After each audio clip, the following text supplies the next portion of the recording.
تصویر میں موجود خاتون مسیحی انگلینڈ میں کچھ ایتھیسٹ کو عیسائیت میں تبدیل کرتی تھی، پھر وہ ان لوگوں سے بحث کرنے جاتی تھی جو چوہوں یا گانوں کی پوجا کرتے تھے، انہیں بھی عیسائیت میں لانے کی کوشش کرتی تھی۔ ایک دن وہ اپنے ہی ملک کے ایک انگریز ایتھیسٹ کے ساتھ ایک چیلنج میں پڑ گئی۔ اس نے اس سے کہا، کسی مسلمان کو عیسائیت قبول کرنے پر راضی کرو، اگر تم کامیاب ہو گئی تو میں وعدہ کرتا ہوں کہ میں خود بھی عیسائیت میں واپس آ جاؤں گا۔ اس نے جواب دیا، کسی مسلمان سے بات کرنے سے پہلے مجھے ان کے عقائد کے بارے میں پڑھنا ہے اور یہ سمجھنا ہے کہ اسلام در حقیقت کیا سکھاتا ہے۔ جب اس نے تحقیق کی تو اس نے دریافت کیا کہ مسلمان موسیٰ علیہ السلام، عیسیٰ علیہ السلام اور مریم علیہ السلام پر ایمان رکھتے ہیں۔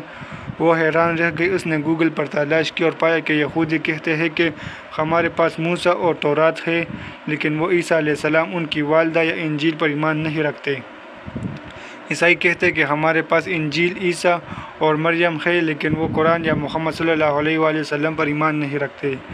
پھر اس کی نظر قرآن مجید کی ایک اور آیت پر پڑی جس میں ہے، بے شک جو لوگ اللہ اور اس کے رسول کے ساتھ کفر کرتے ہیں اور اللہ اور اس کے رسولوں کے درمیان تفریق کرنا چاہتے ہیں اور کرتے ہیں کہ ہم بعض پر ایمان لاتے ہیں اور بعض کا انکار کرتے ہیں اور ایمان اور کفر کے درمیان کوئی راستہ اختیار کرنا چاہتے ہیں، وہی حقیقت سچے کافر ہے، اور ہم نے کافروں کے لیے ایک ذلت آمیز عذاب تیار کر رکھا ہے۔